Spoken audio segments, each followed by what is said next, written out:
માનવજ્યોત સંસ્થા દ્વારા આવા બળબડતા તાપ અને કાળઝાળ ગરમીમાં 100 ઘરોમાં માટલા વિતરણ કરવામાં આવ્યું।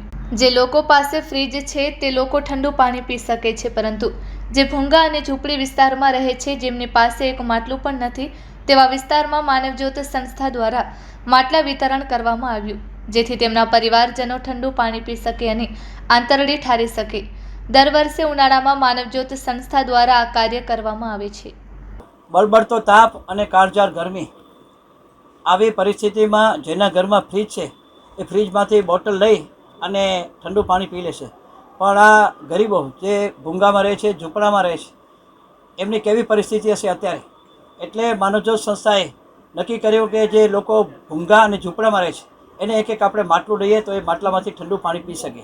આજે માનવજ્યોત સંસ્થા ભુજ દ્વારા 100 જેટલા પરિવારોને કે જેમના ઘરમાં માટલું પણ નથી એવા લોકોને અમે લોકોએ માટલા વિતરણ કર્યા છે। એમના ઘરે માટલું રહે, એના બાળકો, એના પરિવારજનો માટલામાંથી ઠંડુ પાણી પી શકે અને આંતરડી ઠારી શકે। આજે આંતરડી ઠારવાનું કામ માનવજ્યોત સંસ્થાએ કર્યું છે। દર વર્ષે અમારી સંસ્થા દ્વારા ઉનાળાની કાળઝાળ ગરમીની અંદર અમે ગરીબોના ઝૂંપડે માટલું પહોંચાડીએ છીએ।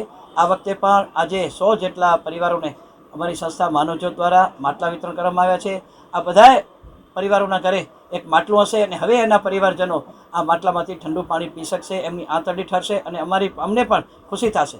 કારણ કે અત્યારે ઉનાળાની કાળઝાળ ગરમી અને બળબડતો તાપ આપણે જોઈએ છીએ, કેટલી બધી મુશ્કેલી અને કેટલી બધી ગરમી આપણે સહન કરીએ છીએ, તો આ બિચારા ઝૂંપડામાં રહેતા હશે, ગરમ પતરામાં મકાનોમાં રહેતા હશે, ક્યાંક ઝૂંપડપટ્ટીમાં રહેતા હશે, તો એમને પણ પીવાનું પાણી મળે એવા ઉદ્દેશ સાથે માનવજ્યોત સંસ્થા દ્વારા આજે 100 પરિવારોને માનવજ્યોત સંસ્થા દ્વારા 100 પરિવારોને માટલા વિતરણ કરવામાં આવ્યા છે।